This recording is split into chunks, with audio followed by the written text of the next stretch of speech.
ମୁଁ କେବେ ବି ବିଜେଡିରେ ନଥିଲି। ଏଇଟା ଆପଣମାନଙ୍କର ଗୋଟେ ଭ୍ରମ ଧାରଣା।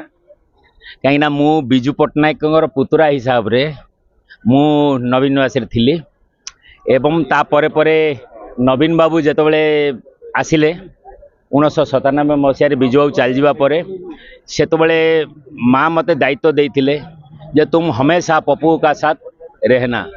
ଏଇଥିପାଇଁ ମୁଁ ସଦାବେଳେ ନବୀନ ବାବୁଙ୍କ ସାଥିରେ ଥିଲି। ମୁଁ କେବେ ବିଜେଡିରେ ନଥିଲି। ଆରେ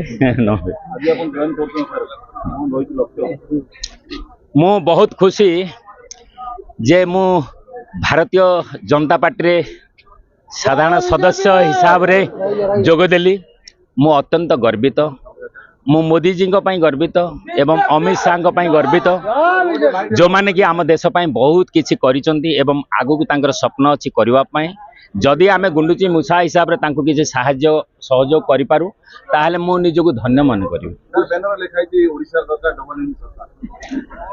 ନିଶ୍ଚିତ ବର୍ତ୍ତମାନ ପରିସ୍ଥିତି ଡବଲ ଇଞ୍ଜିନ ରିକ୍ୱାରମେଣ୍ଟ ହେଉଛି, ଯେହେତୁ କି ବର୍ତ୍ତମାନ ଆପଣମାନେ ଜାଣିଛନ୍ତି ଓଡ଼ିଶାରେ ଶାସନ କିଭଳି ଚାଲିଛି।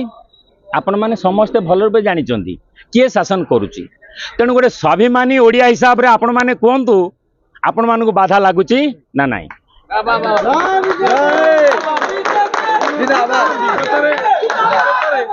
ଆମର ବିଶ୍ୱସ୍ତରୀୟ ମୁଖ୍ୟମନ୍ତ୍ରୀ, ବିଶ୍ୱସ୍ତରୀୟ ନମ୍ବର 1 ମୁଖ୍ୟମନ୍ତ୍ରୀ ନବୀନ ପଟ୍ଟନାୟକ ତାଙ୍କର ଯେତେବେଳେ ଗୁଣଗାନ କରିଥିଲେ, ପୁଣି ଆଜି ତାଙ୍କ ହାତ ଛାଡ଼ିଦେଲେ ଆଉ ପୁଣି ବିଜେପିରେ ଆଜି ସାମିଲ ହେଲେ।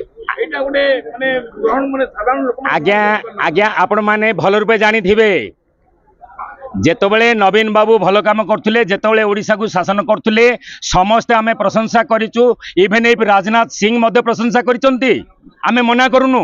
ତାର ଅର୍ଥ ନାହିଁ ଯେ ଏଇଟା କାହାର ବାପାର ପ୍ରପର୍ଟି ନାହିଁ, ଯେ ଯାହାକୁ ନାହିଁ ତାକୁ ତେଲୁଗୁ ତାମିଲ ଯାହାକୁ ନାହିଁ ତାକୁ ଆମେ ଓଡ଼ିଶାକୁ ହସ୍ତାନ୍ତର କରିଦେବା।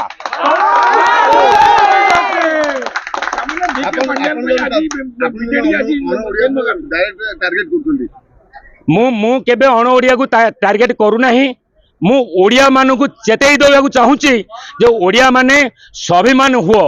जो ओडिशा रे वीरपुत्र माने जन्म लाभ करथिले से ओडिया भीरु न बनिकिर वीरपुत्र बनि जा।